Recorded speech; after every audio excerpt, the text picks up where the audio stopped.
is only war.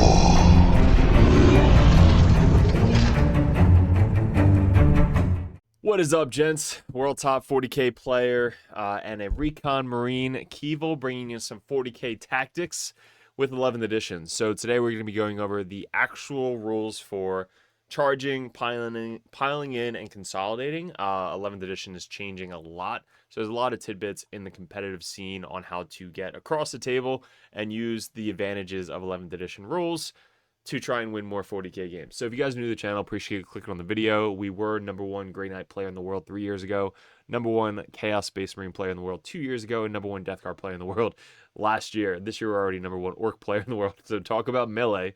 This is going to be super fun to talk about. So I've been wanting to make this, but I had to wait till all the rules came out. Now that we have the core rules, we know kind of exactly how it's going to be working in 11th edition on the terrain pieces and stuff like that. So I wanted to give a little tricks and things you're going to be looking for and looking out for in 11th edition with the charge phase. So quick shout out to the sponsors. We do have new merch in the description below, so click on the website. It gives you all of that, and all of these shirts are available. It's really sick seeing these at GTs and RTs, like you guys coming up to me and saying hi. It's one of the coolest feelings ever. And if you guys want that professional coach in your corner for guides like that we're about to go over, it's definitely good to check out Patreon and get myself in your corner to bounce ideas off of and go over the core rules, core strats, any questions, and list building going into 11th edition. So hopefully this video helps you guys out, and this is just a tidbit of what we offer over at the Dirtbag Nation. So let's get into the quick sponsors, and then we're going to be going over the charge phase, pile in, double pile in, and consolidate, and how it actually works in 11th edition. So let's get into it. All right, guys, thanks for clicking on the video. If you guys want to support the channel, stay tuned towards the end of the video where we'll go over all of this stuff, as well as any links in the description below for laser lines, shirts, and gear is in all the description. So stay tuned towards the end and enjoy the video. All right, guys, this is the page that we're going to be starting on for the core rules. So if you guys go to the Games Workshop website, my first suggestion is when you're getting into 11th edition, read all of the core rules. We actually have a video on specifically how to start 11th edition. If you haven't seen it already, it's pretty simple. Just read the core rules, play 11th edition, read your codex, go from there. I basically summed up the whole video, but it's a really good video to go watch on the channel. But the charge move is where we're starting out. So the difference is going from 10th to 11th edition. If you guys are brand new to 11th edition, it's pretty simple learning the core rules from the start. But the difference mainly is there's no mention of base to base whatsoever. So that's what we're going to be using in this video is tactics on how to get around that and don't basically go base to base unless you really have to. So what we're going to be doing is when your unit declares a charge, now the difference first off is you have to roll the exact distance between the models. So remember in 10th edition when you said I'm within 11, so I need a 10, or I'm within 6, I need a 5. Now it's I'm within 6, I need a 6. I'm within 12, I need a 12. So those are going to be like exact measurements you need to make sure that you're rolling the right dice. Now it says select one or more enemy units that are within 12 inches, so it's still 12, which is the max distance. And then you first roll, and then you pick your charge targets. So after you roll, this is a good example. So you roll a 7, and this circle right here is what they're given for the example. This unit right here is outside of 7, so they're within 8, but you need an 8 to get to that unit. So we rolled a 7. So all the units that are within 7 is going to be his charge target. Now he can't go around this terrain feature, so he can't get to this unit back here, and he's not within 2 inches of engagement. Now over here he is within 7, so this is kind of like a bad example because he is within 2 inches of this guy. Now you have to go 7 inches and you have to end within 1 inch of the charge target if you can. 2 inches also if you can. But if I didn't pick this demon as the charge target, I can't end with an engagement range, and engagement range is 2 inches now, so I have to stay 2 inches away from this demon prince to end with engagement of this guy, so that way you don't get attacked by the demon prince. So let's go back up to here.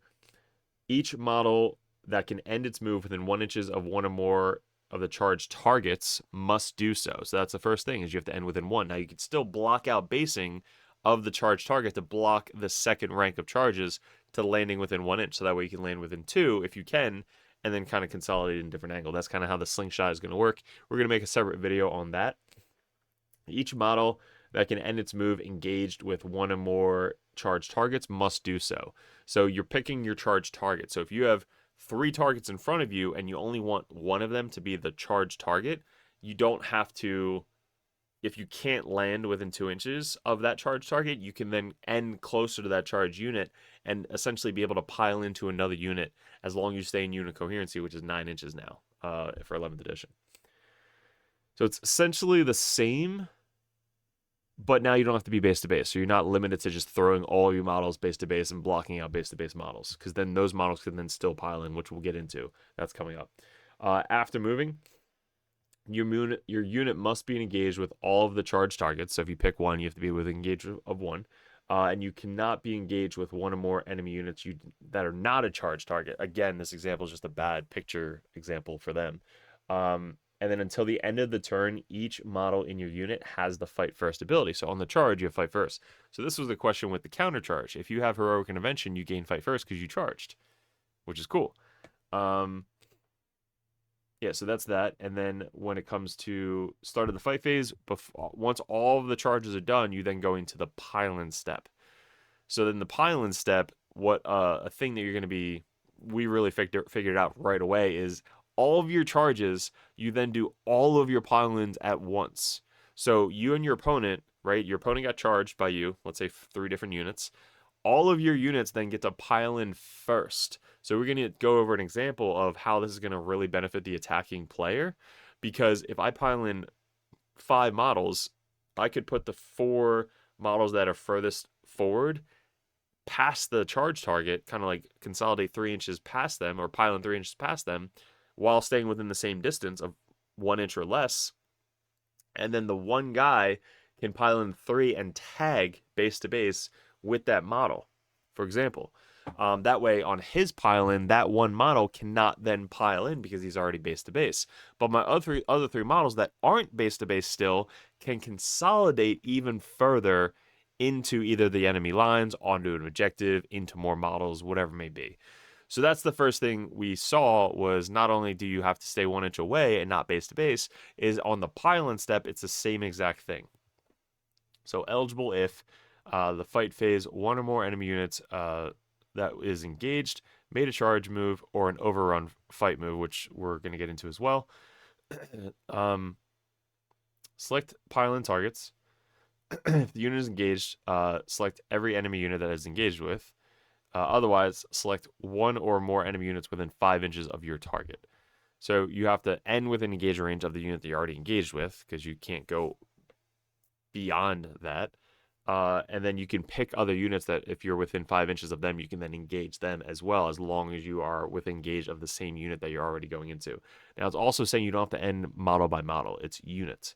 So select your pile-in targets. If your unit is engaged, select every enemy unit that is engaged with. So when it comes to piling in, you're just piling in kind of like, if you're 1 inch away, you have to end 1 inch away of that unit, not the model. Before, in 10th edition, it was the model. So you have to go literally to the closest model when you're piling and consolidating, which was way different. You had to call people out all the time with it. Now it's just like, hey, fucking go wherever the hell you want as long as you're 1 inch away from me at the end. So you can kind of like go even further, like I said, into the enemy lines with the pile-in move. And then models in base-to-base contact with 1 or more enemy models cannot be moved. That's the same phrasing. And then each model that has moved must end its move closer to the closest pile-in target. The target is the unit, not the model. And engaged with, if possible. And again, engaged is not base-to-base. So all this is pretty much black and white. Like there's nothing hidden here. There's no like, well, they meant it this way. No, there's no base-to-base. They say base-to-base here, but everything else is null and void base-to-base. So everything is just end engaged, if possible, and then within the same distance that you are before. So after moving, your unit must be engaged, and then each model that started this move engaged with an enemy unit must still be engaged with that enemy unit. Again, you can't move further away because it says move closer, and then you can't not now be engaged with the unit. So kind of similar to 10th, except the base-to-base rule and the 1 inch and stuff like, and model by model and unit. So all of that, just keep adding all of that up. And then we'll go into the next step, which is the overrun pile-in. So once you fight, this was one of the questions before, because if we're all piling at the same time, well, what if 2 units go into 1 unit and one murders that unit? Is the second unit just screwed? No, they thought about that. So in this situation, he had a Demon Prince and a unit of Berserkers going to the Rhino. The Demon Prince killed the Rhino, then the Berserkers have nothing to attack. So once they kill the Rhino, the Berserkers now have an opportunity to then pile in again and make attacks, because they're not in engagement anymore. They were engaged, now they're not before they attack, so they get to then make a pile-in overrun move to then go and try and kill more shit. So when the guys get out of the tank, they have to be base to base with the tank and outside of engagement range. So I don't know what happens. I haven't read into that, where if they just die, if they can't do that. Like, let's say there was a 10-man here. Do the 10-man like go base to base with the 5 guys, and then do the other 5 guys just die? Like, how does that work? Or do you just have to keep going as close as possible to the tank as you're disembarking? Who knows? I mean, people know. Just leave me in the comments below how the disembark, if you have more than 5 models.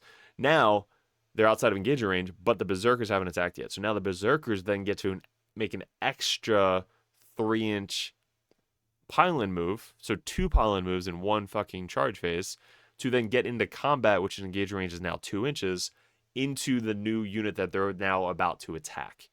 So that's a huge benefit with movement and screening and tagging tanks and stuff in the backfield. Like, you're going to get 2 other units.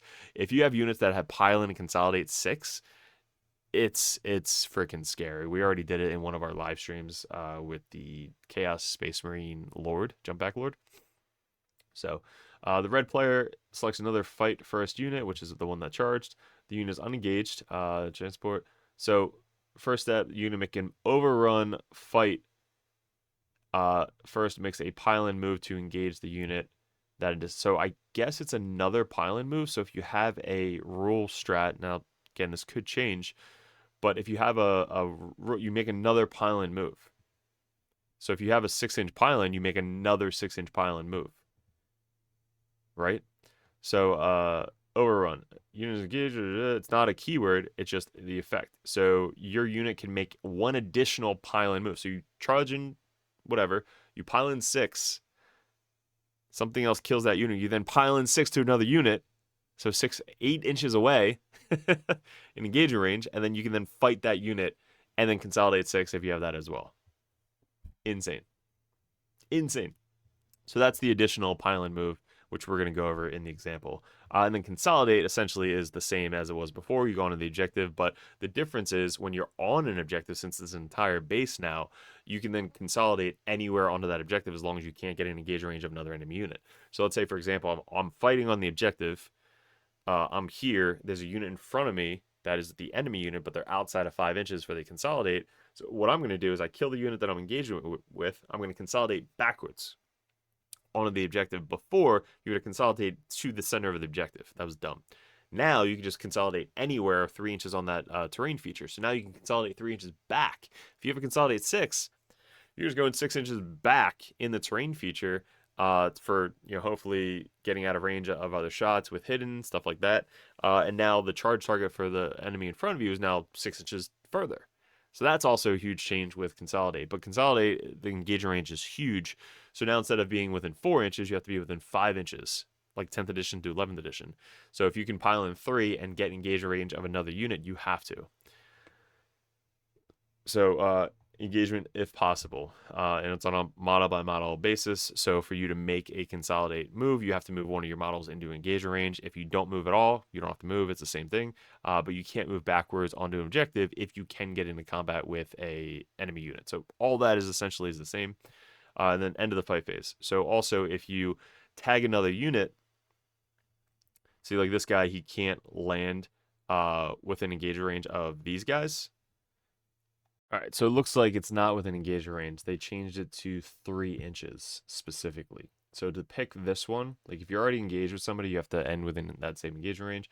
But with this one, engaging consolidation. Otherwise, if a unit is within 3 inches of one or more enemy units, you must select this mode and select one or more of those enemy units. So why they gave this example, I was like, this is within 5. So since these guys aren't within 3, like wholly within 3, he can't pick them as a consolidate target, which I think is weird because you're going to be able to get engagement range. So this isn't as good as I thought it was going to be. But instead, he picked the terrain feature, which is 3 inches towards the terrain feature. So he just consolidates 3 inches towards the terrain feature. But you can't consolidate within 5 now, which kind of sucks. But that is consolidating move. So let's pick up with some examples, and then we'll answer any questions in the comments and stuff. But let's get into the fight phase for this example. All right, so let's try and make this as easy as possible. I got two units here, one Grey Knight Strike Squad, one Grey Knight Dread Knight. I have Abaddon, for example, and some Chosen, and then I have Bile with some Chosen and a Rhino. All right, so this is just an example. This is how the charge phase, pile-in phase, and consolidate phase will work. So let's go into these guys. They are going to move up 6 inches. Again, just keep it as simple as possible. So they're going to move up 6, 6.9, whatever. They ran 1 inch. And then these guys, the same thing. They're going to get out of the Rhino, so they get out 9 inches. So they get out 3, move 6, which is essentially the same as before. And they're going to be able to end within 9 inches, which is all the way up there. So all these guys scooch up. And then once you're done your movement phase, you're then going to be able to go into the charge phase. Now these guys are within 8. So these guys need an 8. These guys are within 5. So I need a 5. Again, they used to be within 5 and needed a 4. Now I need an actual 5 to make that charge. So I can see kind of why they made the consolidate similar, where you have to be exactly the distance away instead of within engagement range. So what we're going to do is we're going to try and make these guys charge first. So these guys, before they make a charge target, they get to roll. So we're going to go to our dice. We're going to try and roll an 8. We got a 6. We can spend a CP to re-roll that if we want to. We get a 4. Not a good example. And then these guys need a 5. So I'm within 5 of one of the closest charge target. So I need a 5 on the dice for these guys. And of course, they get a 9. So these guys are going to be able to go 9 inches. So now I have to worry about the counter charge as well, because this guy can counter charge now within 12 of that target. But I have to end within 1 inch. That's the first caveat. And then I have to end within engage range if I can. You can still block out the movement when you guys are moving. So first off, we really kind of want, like we wanted, our second example, we'll have these guys actually make the charge, and I'll give you another example for the overrun pile-in. But this is just going to be the example of the charge. So these guys are going to charge in, and then I'm able to stay, I can go, 10? I can go 10 inches. So let's say I'm going 6 inches here. I can then go 4 inches over here. And I have to end within 1. So I'm now 0.9 inches away, okay? This guy's going to do the same thing. This guy's going to do the same thing. This guy's going to do the same thing. All these guys are going to end within 1. If they can, which there's a wall here, so I can't really end in the wall. So I have to end within 2 instead, if I can. So this guy's within 2. These guys are all within 2 over here. And then within 2 now on the other side of the wall is actually pretty far. So Abaddon could just end right here, which now he's within 2. And he can't land over here because all my guys are over here and I'll be out of coherency. Actually, I don't think so. These guys can move up and be within 2 here. So there you go. I'm staying in coherency. So again, all the same thing applies. You have to end in coherency. But now I'm ending within 2. So all these guys can end within 2. They end within 2. Abaddon ends within 1. I'm not base to base with anybody right now. That was one of the biggest takeaways, is you don't have to end base to base, and you get to pile in before the opponent. So how now? Let's say these are all the charges. I have some other charges on the other side of the board. This guy got flipped over.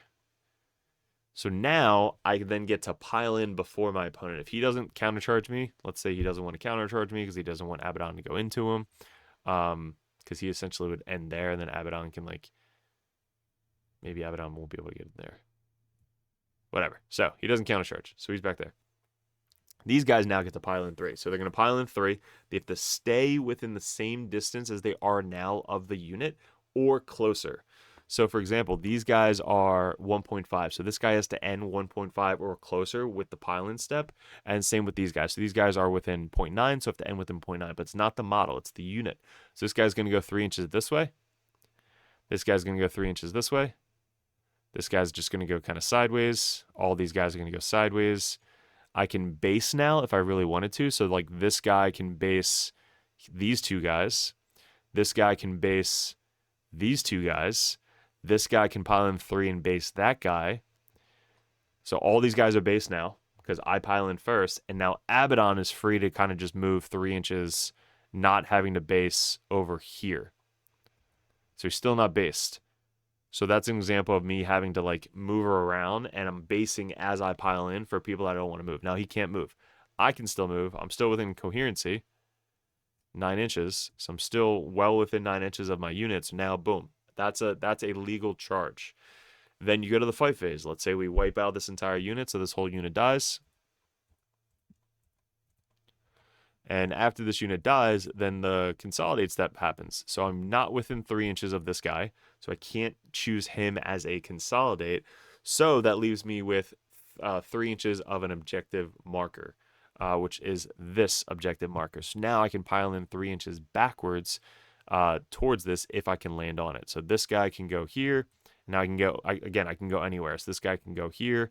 These guys can go touch it on the outside, which is going to get the cover. So all these guys are then gaining cover. This guy's going 3 inches this way. Abaddon can go 3 inches this way. Let's say he just doesn't even move because he just wants to stay behind here and kind of like be closer to the target. And then all these guys can kind of go towards this objective. If they can land on it, they can. But if not, they're just going to stay in cover there. So now I just put my entire unit in cover. So it's -1 ballistic skill to hit them. And then good to go. That's a consolidate move. So since I wasn't wholly within 3 of this guy, I didn't have to go to that guy, and you can control that based off where you move your guys. If this guy started 2 inches away of this guy right here, I can end within 3 here, be within the same distance, and then I can plan if I wanted to tag this Dread Knight, I can be within 3 inches of the Dread Knight and then move forward and tag the Dread Knight. So that's how you can plan your movement and pile-in step to try and then go tag another unit, whether it be an overrun pile-in, which is going to be really scary, or just tag a tank. Like I want one random guy to charge in over there and then pile into that tank to tag the tank to make the tank -1 to hit, and you'll get the -1 ballistic skill, which stacks. So that is as simple as I could possibly put it. The charge phase, pile in, and consolidate for everybody. All right. So let's go into the overrun pile-in step. So let's reset this. All these guys are just going to have a simpler charge. So they're all going to be like right here because they rolled an advance. The advance is going to give them like a 5 or something. These guys are all advancing up because they're chosen. All right, so there you go. We got that. So these are the chosen models. And then I have these guys that advanced out of the Rhino, which made the charge a little bit easier. So these guys advance another, let's say 4 inches. All right, so they're all within 9 of each other. So they're all legally advanced out of the Rhino. And now this charge is going to be a 4 instead of an 8. Okay, 8 you're obviously not going to rely on, but here's 2 charge targets. Now I'm going to try and attack this guy if I can. Okay, so we are going to charge this unit first. I'm going to roll my dice. Of course, we get a 4 because this is TTS, and TTS hates examples like this. So we go 4 inches. So these guys are going to go 4 inches. And again, I have to end within 1 if I can. All right, so I'm going to use that. These guys are going to block out or just go there. All these guys are going to go up 4 right there. And again, they're still going to be able to pile in and attack before the opponent. And again, I'm not base to base, so I can still make a pile-in move. Now, these guys are going to roll into there.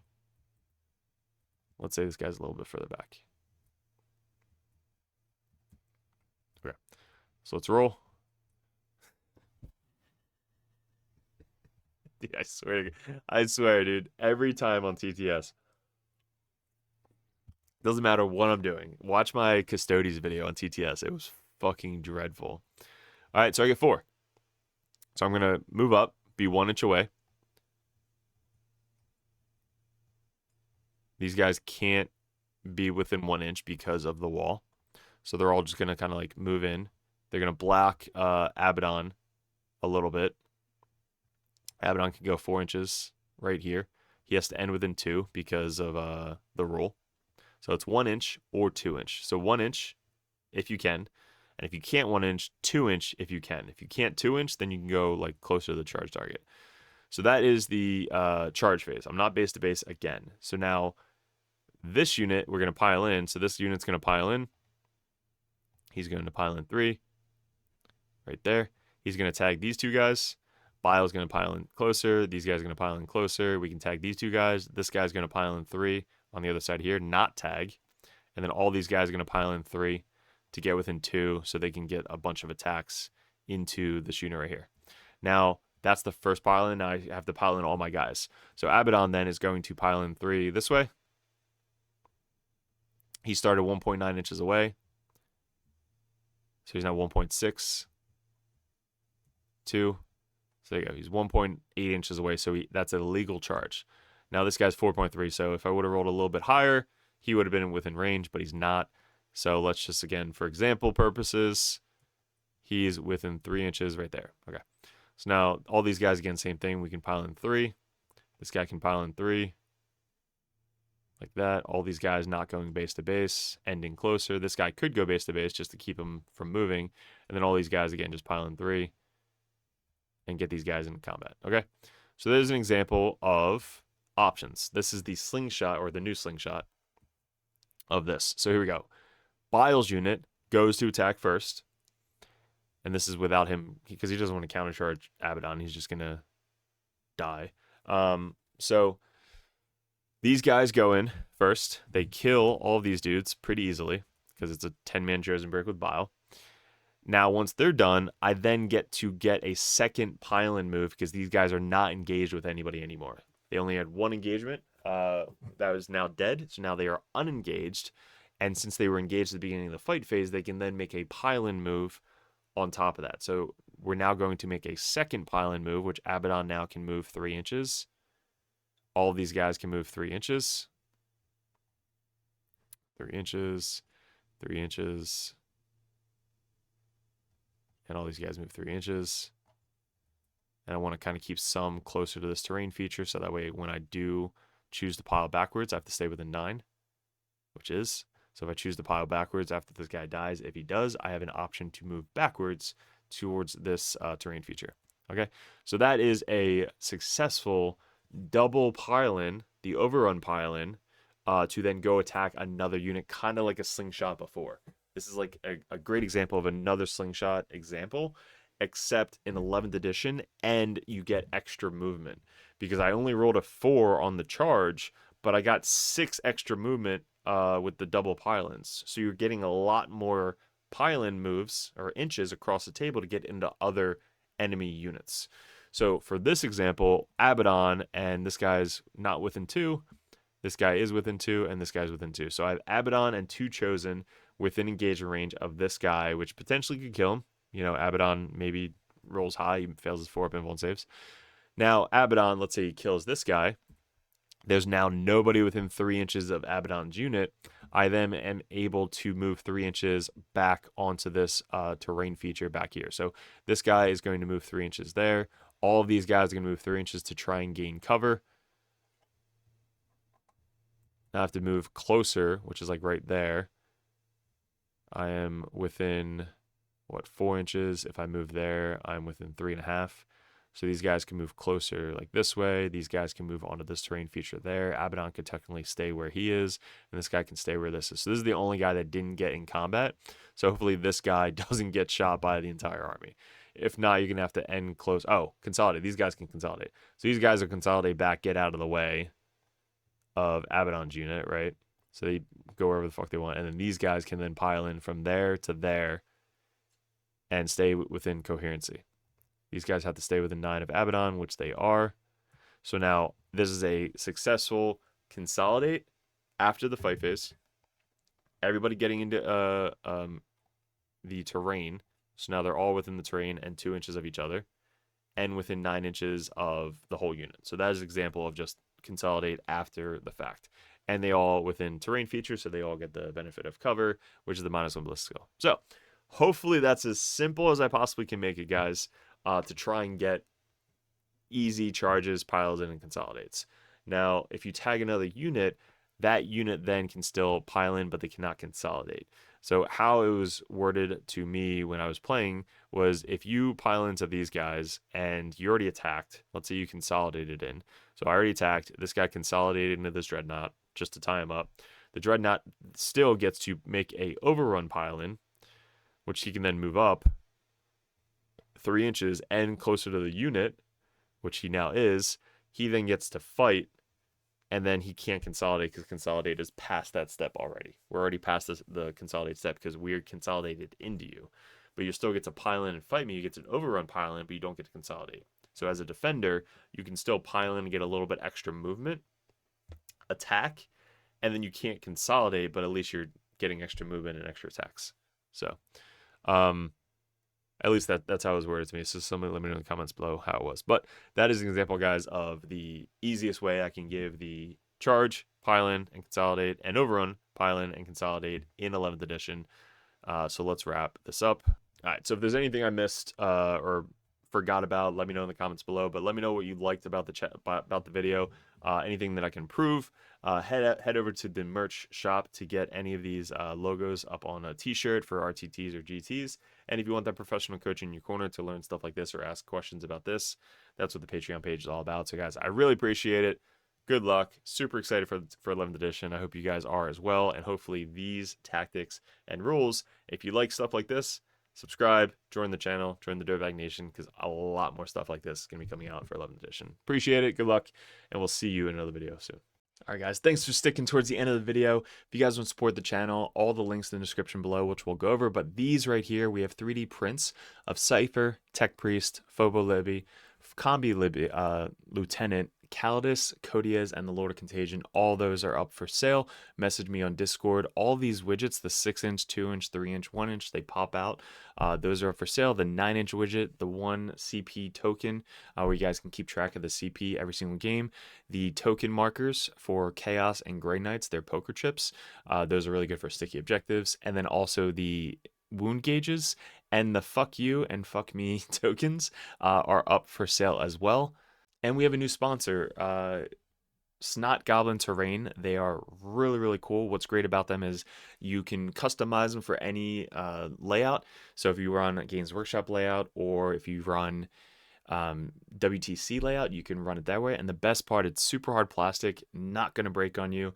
And also it's all fully painted. So check on the link below if you guys want to check these guys out. We use them in our streams and they look super awesome on the stream, but it's really good to travel into all your stores and bring them with you.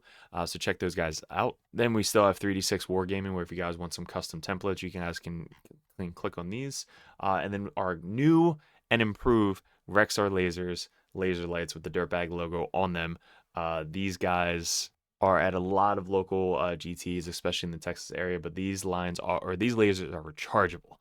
So definitely be picking this up. I'm going to be getting sent one of these so I can show you guys on the live stream and stuff like this.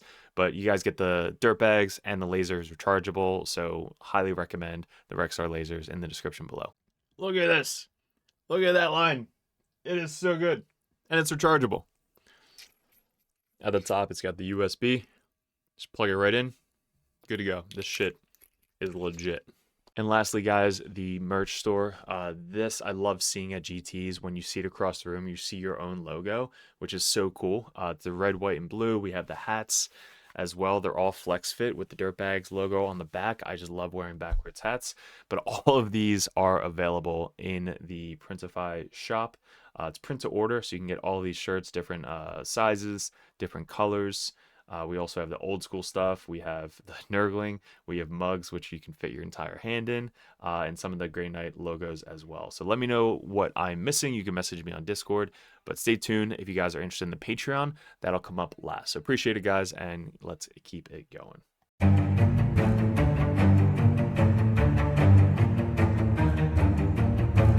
What is up, gents? 40k Dirtbags here. If you guys are interested in joining the Dirtbag Nation over at patreon.com, you get a bunch of perks. What we did in 2024 was we really expanded. I had traveled a ton and I played my ass off in 40k. Right now, we're ranked #1 best player in the United States on ITC rankings. We were the #1 Chaos Space Marine player in the world this year in 2024. 2 years ago, we got ranked #1 Grey Knight player in the world, and this year we're probably going to go into Death Guard, hopefully when the new codex comes out, or Emperor's Children. But you guys, if you guys want that head coach or that coach always in your corner just to ask questions, bounce ideas off, that's what the competitive Dirtbag and the Dirtbag Nation is all about. If you guys want to support the channel, you head over to patreon.com. You can join the Just a Car tab, which is $5 a month. You guys get access to the Discord Patreon tab. You have to be a patron to get into that Discord. And also, I'm always there. All the other coaches are there. Basically, it's just such a good community over on Discord that you guys get specific access to it that only Patreons can get. If you guys want to bump that up, the competitive Dirtbag tier, you guys get to message me or another Grandmaster or another Dirtbag coach over the Dirtbag Nation to add unlimited questions, list ideas, list reviews, and bounce ideas off of. That's what having a coach in your corner is all about. If you guys want to bump up to the Grandmaster tier, that tier you get every perk under the sun. So basically you get access to Discord, you get one-on-one coaching, you get a call once a month if you guys would like to go over any RTTs coming up, any GTs coming up, any list reviews live over Discord chat, and also a special perk that Grandmasters get. If you guys want any video suggestions like we do all the time with these table setup that we just upgraded thanks to the Patreons, you guys get suggestions or battle reports you want to see specifically played live by a coach or myself on the next battle report, or a live battle report coming up on the Patreon. So you guys get obviously first access to all the videos. We post them first on patreon.com, but there's just a ton of benefits to having a professional coach that plays this game all the time at the very, very high competitive level in your corner at all times. And that's really what the Dirtbag Nation is all about, getting you guys better at 40K, the basics, and being good in your community. So if you guys want to support the channel, I really appreciate it. Couldn't have done it without you guys in 2024, 2025. I am super stoked for, super excited for. We really want to get a bigger studio going. That is going to be my focus in 2025, is really growing the community on YouTube and Patreon specifically. So thank you so much for 2024, all my Patreons. If you guys are interested in joining and want that coach in your corner, head over to patreon.com and support the channel. Appreciate it.